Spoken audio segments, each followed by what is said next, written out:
Good morning everyone, welcome back to our channel to a new blog. আশা করি তোমরা সবাই খুব খুব খুব ভালো আছো আর আমরাও ঠিকঠাক আছি। আজকে 24 রবিবার আর এখন বাজে সকাল 10:30। আজকের ব্লগটা একটু তাড়াতাড়ি শুরু করলাম, তার দু একটা কারণ আছে।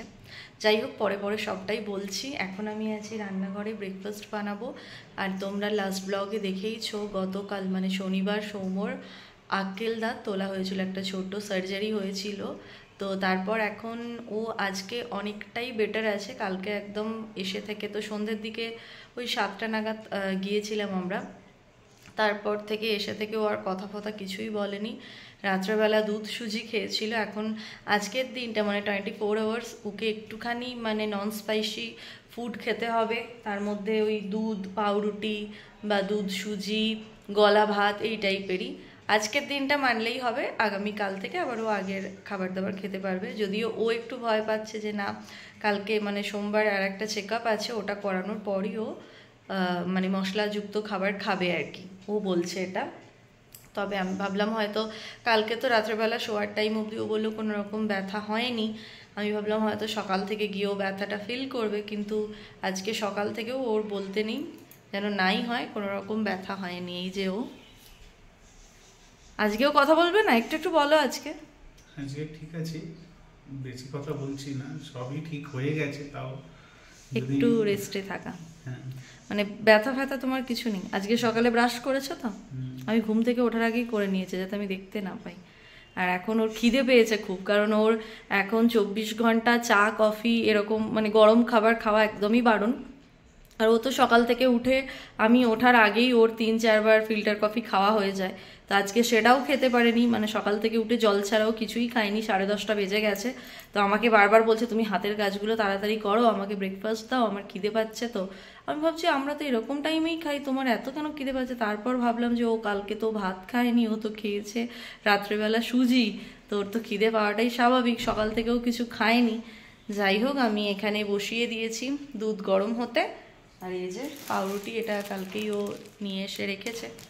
এখন ও খাবে দুধ পাউরুটি, আর আমি গতকাল ডিনারে বানিয়েছিলাম ভাজা ম্যাগি, যে ম্যাগিটা কিছুটা পরিমাণ থেকে গেছে ওটাই আমি এখন খেয়ে নেব। তো চলো আগে ব্রেকফাস্টটা রেডি করে নিই, তারপর তোমাদের বলছি। এতটা তাড়াতাড়ি মানে উঠে গেছি আমি আমি এরকম টাইমেই উঠি, আজকে আর একটু তাড়াতাড়ি উঠেছি। কেন উঠেছি সেটা শেয়ার করছি।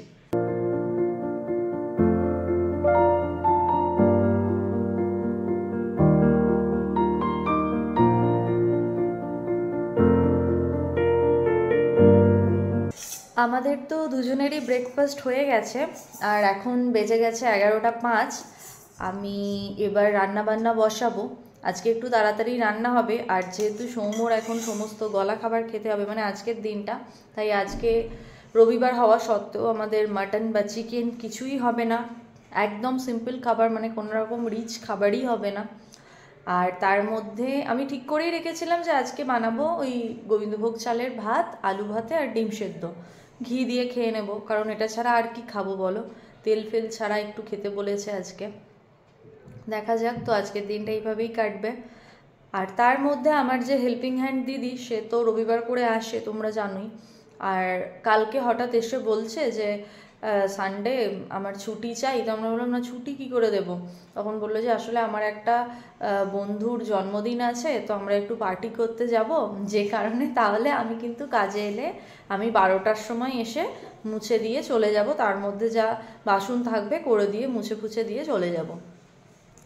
আর ঠিক আছে, অগত্যা কিছু করার নেই। আর ভাতে ভাতই যখন খাবো অসুবিধা হবে না, আমি ওটা কুকারেই বানিয়ে নেব। তো আজকে দিদি 12টার সময় কাজে আসবে, যেহেতু বন্ধুর জন্মদিন সেলিব্রেট করতে যাবে। এবার মাঝে মাঝে এগুলো হ্যাঁ বলতেও হয়। যদিও এখন দেখছিলাম যে প্রত্যেকটা রবিবারই দেখতে গেলে দিদির এরকম বায়না থাকছে, এবার ওটা দিদিকে বলতে হবে যে রবিবার করেই তো আমরা একটু ভালো মন্দ রান্না করে বাঙালিরা খাই। আজকে না হয় সৌম্যর এরকম হয়েছে বলে আমার রান্না বান্না খুব একটা হবে না, কিন্তু প্রত্যেকটা সানডেই তো ভালো মন্দ হয়। এর আগেও একটা সানডে ওরকম সকাল সকাল করে দিয়ে চলে গিয়েছিল। তো যাই হোক, এবার বলতে হবে, বাড়ি যাওয়ার বেশি দিন নেই, রবিবারগুলো আমাদের একটু চাপ থাকবে। এবার তার মধ্যে সকালে কাজ করে দিয়ে গেলে তারপর রান্না বান্না করলে বাসন আমাকেই সমস্ত ধুয়ে নিতে হবে। তো দেখি বলবো। আবার এর মধ্যে আজকে তো রবিবার, সোমবার বাদ দিয়ে মঙ্গলবার ছুটি নেবে, যেহেতু বুধবার গণেশ চতুর্থী, মঙ্গলবার ওদের একটা কোনো পুজো আছে বলে। এটা প্রত্যেকবারই এই ছুটিটা নেয়, কারণ দিদি আমার কাছে অলমোস্ট 2 বছর হয়ে গেল কাজ করছে, 2 বছরই এই ছুটিটা নিয়েছে। তো বলে যে ওই গণেশ চতুর্থীর আগের দিন ওদের ওই পুজোটাতে ও কোনো মানে ওই এঁটো বাসন ফাসন মাজবে না, জল ছোঁবে না। এটা কীরকম নিয়ম আমি জানি না, জল না ছুঁয়ে জল খায় কী করে আমি তাও জানি না। সৌম্য বেচারা হাসতেও পারছে না, কি হচ্ছে ও ব্যাপারটা বুঝতে পারছে না, দর্শকের মতো বসে আছে। তো ওই জন্য দিদির আবার মঙ্গলবার ছুটি, কালকের দিনটা আসবে। তো যাই হোক চলো, এখন তো ভাতটা বসাবো না, কারণ ওই ভাতটা আমার একটু গরম গরম না খেলে ভালো লাগে না, সৌম্য ঠান্ডা খাবে। আর ওই ভাতে ভাত দেখবে গোবিন্দভোগ চালের করে রাখলে না ওটা জমাট বেঁধে যায়, ওই সুজি যেমন জমে যায় না ওরকম হয়ে যায়, যেটা খেতে একদমই ভালো লাগে না। তো একটু ওই ফ্যান ফ্যান থাকলেই ভালো লাগে। আর ডিম সেদ্ধও দেবো। সৌম্যকে আবার ভেজ খেতে বলেছে, সৌম্য এখন ডিমটা খাবে কিনা বুঝতে পারছে না। খাবে ডিম? তার বেলা ছাড়বে না, মানে নিজের ভাগের ভাগটা বুঝে নেবে। এটা একটা মানে বদা রবিবার হয়ে গেল, তাই না বলো? একদম না, বেরোবো একটু সন্ধ্যের দিকে বেরোবো। সৌম্য তো ঠিক আছে, তো দূরে যাবো একটু, খুব দূরে নয়, ইচ্ছা আছে যদি বৃষ্টি না হয়। আজকে সকাল থেকে ঝলমলে রোদ উঠেছে, ওয়েদারটা খুব ভালো। আর মাকে ফোন করেছিলাম, মা বলছে তো ওখানে ভালোই বৃষ্টি হচ্ছে, নিম্নচাপ যেন পশ্চিমবঙ্গ ছেড়ে আর কোথাও যাচ্ছে না। এখন তো আবার শুনছি পুজোতেও নাকি বৃষ্টি হবে, তো ভালো লাগছে না। এত দিনের প্ল্যানিং প্রত্যেকের থাকে পুজো ঘিরে, আর আমরা যারা বাইরে থাকি আমাদের তো আরও বেশি উত্তেজনা থাকে পুজো ঘিরে, যে আমরা পুজোতে মেনলি পুজোটা এনজয় করার জন্যই বাড়ি যাই। তো পুজোতেই যদি বৃষ্টি হয় তো আর কি হবে। যাই হোক, জানি না, যাতে না হয় এটাই চাইবো। চলো এখন আমি আলু ফালু ছাড়িয়ে ভিজিয়ে রাখি চালটা, তাহলে ভাতটা তাড়াতাড়ি করে হয়ে যাবে। দেখতে দেখতে 11টা 20 বেজে গেছে। চলো তোমাদের দেখাই বাইরে কতটা ঝলমলে রোদ উঠেছে আজকে। এই হলো আজকের ওয়েদার আপডেট। দেখো আকাশটা দেখে মনে হচ্ছে সত্যিই পুজো আর বেশি দূরে নেই। তো পুজোর শপিং কার কার হয়ে গেছে অবশ্যই কমেন্টে জানিও। আমার তো টুকটাক হচ্ছে, আজকেও একটু বেরোনোর ইচ্ছা আছে। সৌম্য যেহেতু অনেকটা বেটার আছে, দেখা যাক। আর যেহেতু রান্নাবান্নার খুব একটা চাপ নেই, মানে এবেলার খাবার এবেলাই বানিয়ে নেবো, আবার রাত্রেবেলা কিছু বানাবো। সৌম্য হয়তো আবারও রাত্রে দুধ সুজি বা দুধ পাউরুটি খাবে, আমি একটু কিছু বানিয়ে নেবো আমার। তো ওই জন্য ভাবলাম সন্ধেটা কেন বাড়িতে বসে থাকবো, কালকের সন্ধেটাও বোরিং কেটেছে, তো আজকের দিনটা একটু বেরোবো। ও যেহেতু ভালো আছে, ও বলছে হ্যাঁ যেতে পারবো, চলো যাবো। কথা কম বলবো কিন্তু যাব। তো সেই জন্যই বেরোবো, তোমাদের সঙ্গে শেয়ার করব। পুজোর কেনাকাটাই দেখতে যাব আর কি, কিছু পছন্দ হলে নেব। আর দেখো না 2 দিন আগে কীরকম বৃষ্টি হয়েছে। শুক্রবার সন্ধেবেলা এখানে মারাত্মক পরিমাণ বৃষ্টি হয়েছে, যার ফলে দেখো আজকে রবিবার হয়ে গেছে কিন্তু জল এখনও কমেনি খুব একটা। প্রচণ্ড বৃষ্টি হয়েছে, কোনো রকম মানে বিকেল থেকে বোঝাই যায়নি আকাশ থেকে যে এরকম বৃষ্টি থাকবে, কোনো ইঙ্গিত ছাড়াই এরকম বৃষ্টি হয়েছে। মুষলধারে বৃষ্টির সাথে বিদ্যুৎ চমকানো, মেঘ ডাকা, সব কিছু মিলিয়ে একদম খুব বৃষ্টি সেদিন ছিল। আর দেখো আমার এই বোগানভলিয়া গাছটা কি ভালো লাগছে, কিন্তু আর 1-2 সপ্তাহের মধ্যেই আমি একদম গাছটাকে কেটে ন্যাড়া করে দেব, যেমনটা প্রতিবার করে থাকি। আর এবারে আমি আর পারবো না, ডাল এত মোটা হয়েছে। তো আমি ওই গার্ডেনিংয়ের কাজে যে কাকুগুলো আসে ওদেরকে ডেকে এনে গাছটাকে কাটা করাবো, মানে ট্রিম করাবো। কিন্তু এখনই দেখো প্রত্যেকটা মানে কি বলবো, ডালের ডগায় ডগায় এরকম কুঁড়ি এসেছে, এতদিন হয়নি। দেখো এই জায়গাগুলো থেকেই ফুল হবে, আর এই সময়ই আমাকে গাছটা কাটতে হবে, এতদিন আসেনি। আর ঠিক ওরাও বুঝতে পারছে মনে হয় আমাদের এবার কাটা হবে, তাই ওরাও এরকমভাবে ফুল দেওয়া শুরু করে দিয়েছে। কি সুন্দর দেখতে লাগছে দেখো। যাই হোক চলো এবার আমি আলুটা ছাড়াই ভাতের চালটাও ভিজিয়ে রাখি।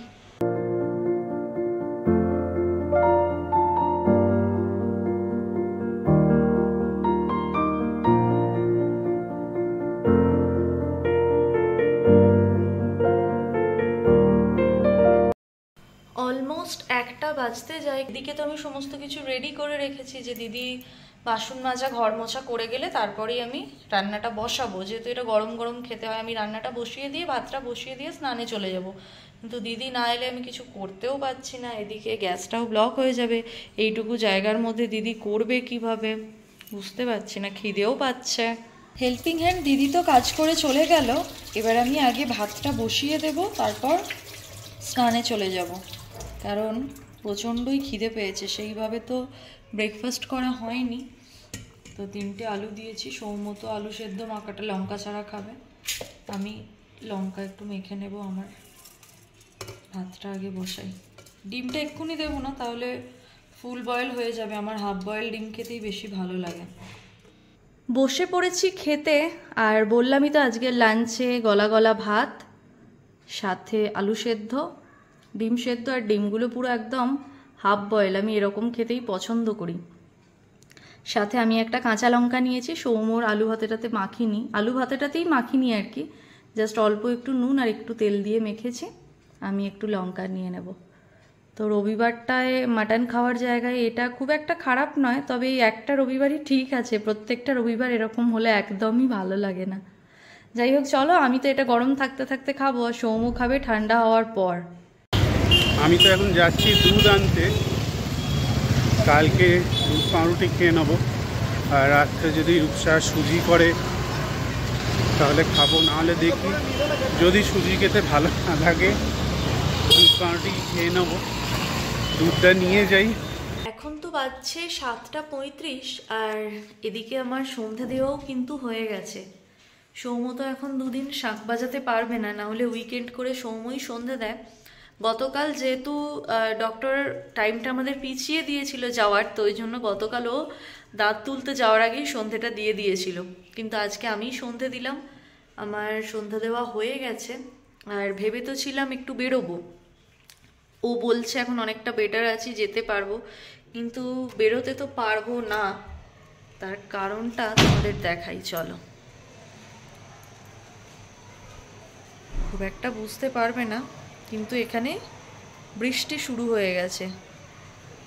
এই কিছুক্ষণ আগে সৌম্য গিয়েছিল গোপাল দাদার দোকানে দুধ আনতে, তখন কিন্তু বৃষ্টি হয়নি, এখন কিন্তু হালকা একদম ঝিরঝির করে বৃষ্টি শুরু হয়েছে। দেখতেই পাচ্ছ ঘাসগুলো ভিজে ভিজে, খুবই হালকা হচ্ছে কিন্তু হচ্ছে। তাই এই বৃষ্টিতে ভিজে বেরোনো তো সম্ভব নয়, আর বেরোবও না, খুব একটা আর্জেন্ট কোনো দরকার নেই। ওই বাড়িতে বসে বসে বোর হচ্ছি, তাই একটু বেরোতাম, মানুষজনের মুখ দেখতাম, একটু হাওয়া খেতাম, এই আর কি। আর বাইরে কিছু খাওয়াও যাবে না আইসক্রিম ছাড়া, কারণ আমি খাবো ও খাবে না, এটা হয় না, আমি ওকে না দিয়ে কিছু খাই না, যে কারণে কিছু খেতেও পারবো না। তাই আজকের রবিবারটাও মনে হচ্ছে বাড়িতে বসেই কেটে যাবে। যাই হোক, চলো, কি আর করা যাবে। এখন চা করে যে খাবো তারও উপায় নেই, কারণ ও চাও খাবে না, আর আমিও খাবো না একা একা। সন্ধে থেকে তো আর ব্লগটা কন্টিনিউ করিনি, কারণ সন্ধে থেকে দেখানোর মতো কিছুই ছিল না। একটা বোরিং রবিবার কাটলো, বৃষ্টির কারণে বেরোতেও পারলাম না। আর এখন বেজে গেছে 10টা। আমি এখন বানাবো সৌম্যর জন্য দুধ সুজি। তো কালকে একটা দুধ এনেছিল, ওটা কালকে আর আজকে সকালে দুধ পাউরুটি খেয়ে শেষ হয়ে গেছে। এখন বানাবো আমি আবারও দুধ সুজি, সেই কারণে দুধটা আগে গরম করে নিই। এটা খুবই মোটাই দুধটা, একটু জল দেবো যাতে আজকে দুধ সুজিটাও হয়ে যায়, আবার কালকে ব্রেকফাস্টের দুধ পাউরুটিটাও হয়ে যাবে। এখন তো দুধটা জাল দেওয়ার জন্য দুধের সামনেই দাঁড়িয়ে আছি, কারণ দুধ জিনিসটা এমন, দেখবে তুমি একটু সরে গেলেই ওটা উতলে যাবে, সামনে যতক্ষণ থাকবে একটুও উতলাবে না, এটাই হয়। তো এখন ওর জন্য গুড় দিয়ে বানাবো দুধ সুজিটা। কালকে বানিয়েছিলাম চিনি দিয়ে, চিনিটা আমি একদম অল্পই দিয়েছিলাম, ও চিনিটা কমই খায়, কিন্তু ও বলছিল কালকে আর একটু চিনি দিলে ভালো লাগতো। তো যেহেতু নলেন গুড় আছে, বাড়ি যাওয়ার আগে ওটা শেষও করতে হবে, তাই আজকে গুড় দিয়েই বানিয়ে দেবো, একটু বেশি মিষ্টি দিয়ে, মানে অতিরিক্ত নয়, আমি যতটা কম ওর জন্য দিয়েছিলাম তার থেকে একটু বেশি। আর ওর তো দাঁত তোলা হয়েছে, ও তো একটু রকম খাবেই এখন 3-4 দিন, কিন্তু আমার হয়ে গেছে প্রবলেমটা, আমার খাওয়া দাওয়া পুরো বন্ধ হয়ে গেছে, কারণ আমি ওরকম গলা গলা একদম খেতে পারি না। মানে বিয়ের আগে এমন হতো, ভাত যদি কোনোদিন মা করতে গিয়ে হয় না একটু অন্য কাজে ব্যস্ত হয়ে গেছে, হয়তো ভাতটা গলে গেছে, আমি সেই দিন হয়তো ভাতই খেতাম না রেগে গিয়ে, আমি ভাত খাই একদম একটা একটা ঝরঝরে। এখানে এসে মাঝে মাঝে ফ্যান ভাত খেতে ভালো লাগে, সেই দিন মানে নিজের ইচ্ছেতেই ভাতটাকে গলাই, কিন্তু ওটা আমি খেতে পছন্দ করি না, মানে একটা ভাতের গায়ে একটা ভাত লেগে থাকবে না, আলাদা থাকবে, সেরকম ভাত আমি খাই। এবার আজকে আমি গলা ভাত খেলাম, কিন্তু এটা আরও 2-3 দিন কন্টিনিউ করা আমার পক্ষে অসম্ভব।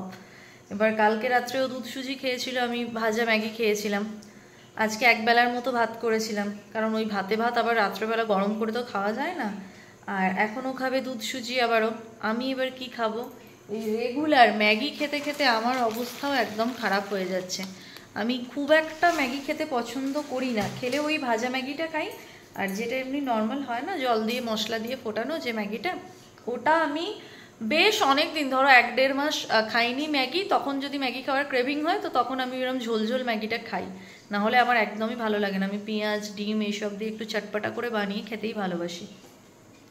প্রবলেমটা হচ্ছে কি, দুজন মানুষ, ও খেতে ভালোবাসে, এবার ওর সামনে আমি আমার মুখের মতন করে খাবো, ওর হয়তো খারাপ লাগবে, এটা ভেবে আমিও খেতে পাচ্ছি না। আলটিমেটলি ও কিন্তু সব ধরনের খাবার খেয়ে নিতে পারে, ওকে যেটা বানিয়ে দিচ্ছি বা এখন ওকে যেটা খেতে হবে সেটা ও খেয়ে নিচ্ছে, ওর পেট ভরে যাচ্ছে, কিন্তু আমার পেটটা ফাঁকাই থেকে যাচ্ছে। আমি মানে দেখতে গেলে কাল দুপুর থেকে আমি ভালোভাবে পেট ভরে খেতে পারছি না।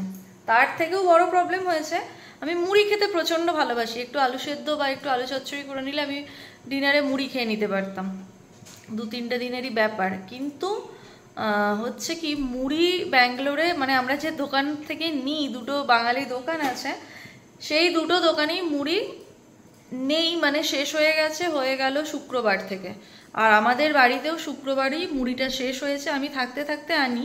কিন্তু সেবারেই আর কি মানে ভাবলাম যে একেবারে কৌটোটা ফাঁকা হোক, তাহলে 2 প্যাকেট মানে 1 কেজি ধরে যায় আমার ওই যে ডাব্বাটায় মুড়ি রাখি আমি। তো ওই দিনই ডাব্বা ফাঁকা হয়েছে, গেছি ওই দিনই মুড়ি শেষ। ওদের দোকানেও, দুটো দোকানেই মুড়ি নেই, কারণ একটা জায়গা থেকেই চলে আসে এখানে মুড়িটা, তো ওরা দুটো দোকানে পায়, ওখানে মানে যে সাপ্লাই করে একটা জায়গা থেকেই আসে। দুটো দোকানেই নেই। প্রতিদিন যাচ্ছে সৌম্য আর বলছে আজ আসবে কাল আসবে, আজকে তো আবার বলেছে গণেশ চতুর্থীর পরে আসবে, মানে বুধবারের পর।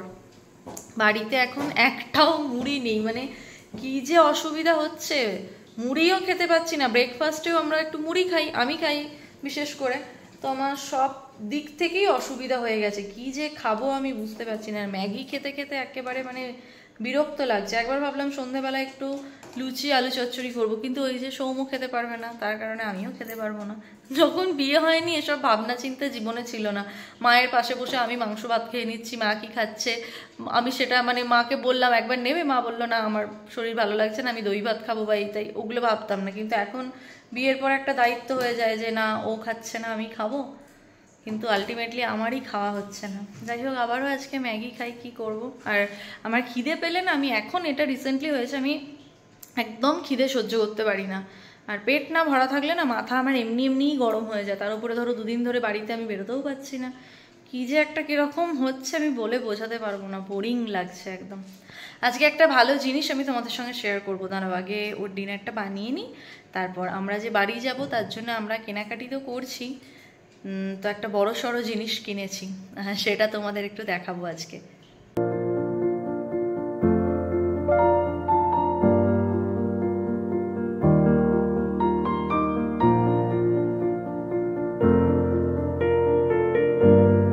গুড়টা তো আমি ফ্রিজে স্টোর করে রেখে দিই বলে একদমই ভালো থাকে।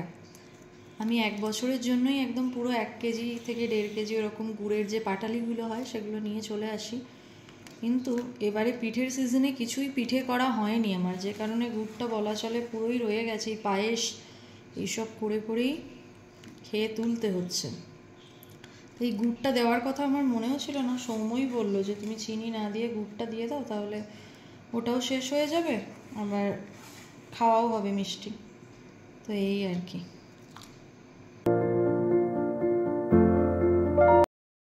সুজির পায়েস আমার এখানে একদম রেডি। অনেকটা ওই তালের মাড়ির মতো দেখতে লাগছে, বা ওই তালের পাল্প যেটা বলে, কালারটা গুড় দেওয়ার জন্য ওরকমই এসেছে। আর বেশ এরকম লিকুইডই নামিয়ে নেবো যাতে ওর খেতে সুবিধা হয়। আর দুধ দিয়ে করলে জেনারেলি সুজি খুব তাড়াতাড়ি জমে যায় না, একটু বেশি দুধ দিয়ে পাতলা পাতলা করলে। জল দিলে যেটা হয় সঙ্গে সঙ্গে নামানোর পরই ওটা জমে যায়, কিন্তু দুধ দিলে সেটা জমে না। চলো এবার এটা নামিয়ে নিই, আমার ম্যাগিটা বানাই এবার। ডিনার করতে তো বসে গেছি। এখানে সৌম্যর ঝোলঝোল সুজি আর আমার এখানে ঝোলঝোল ম্যাগি একদম রেডি। আমি এরকম ম্যাগি ভালোবাসি না, কিন্তু আজকে খেয়ে নিই। আর খুব আবার শুকনো হয়ে গেলেও এটা কীরকম গা গোলায়, তবু এই ঝোলটার টেস্ট হয় বেশ ভালো, স্যুপ স্যুপ মনে হয়। গোলমরিচের গুঁড়ো দিয়েছি অল্প একটু। আর সৌম্যর সুজিটা এরকম একটা থালার মধ্যে ছড়িয়ে দিলাম যাতে তাড়াতাড়ি ঠান্ডা হয়, ও তো একদম ঠান্ডা করেই খাবে। এখানেও আছে কিছুটা। যাই হোক, চলো ডিনারটা করে নিই, তারপর আবার তোমাদের সঙ্গে কথা হচ্ছে। ডিনারের পর তো আমার এডিটিংয়ের কিছু কাজ ছিল, সেগুলোই আমি করছিলাম, আর সৌম্য রেস্ট নিচ্ছিল। তো এবার তোমাদের সঙ্গে শেয়ার করব ভিডিওটা এন্ড করার আগে যে আমরা বাড়ি যাওয়ার জন্য কি বড় জিনিস একটা কিনেছি, তোমাদের যেটা কিছুক্ষণ আগেই বললাম সেটা এবার দেখাবো। চলো, সৌম্য তোমাদের সেটা দেখাবে। আমরা ওটা 2 দিন আগেই অর্ডার করেছিলাম। ওটার ডেলিভারি ডেট ছিল আগামী কাল, মানে সোমবার, কিন্তু আমরা ওটা বৃহস্পতিবার অর্ডার করেছি, শুক্রবারই আমরা ওটা ডেলিভারি পেয়ে গিয়েছি, মানে একদিনের মাথাতেই। তো এত তাড়াতাড়ি পেয়ে গিয়ে তো খুবই ভালো লাগছে, খুব মানে শখ করে ওটা অর্ডার দিয়েছিলাম। চলো তোমাদের দেখাই, এত না বলে। সৌম্য তো বসে গেছে পাশে একটা বড় বক্স নিয়ে, আর যেহেতু এই জিনিসটা ওপেন বক্স ডেলিভারি ছিল, তাই এটা যে দাদা আর কি ডেলিভারি দিতে এসেছিল সে ওপেন করেই আমাদের দেখিয়ে দিয়ে গেছে। তো চলো সৌম্য এটাকে আর একবার রিওপেন করুক। আচ্ছা, এটা হচ্ছে সাফারি কোম্পানি ম্যাগনাম। এটা 55 সেন্টিমিটারের কেবিন ব্যাগ।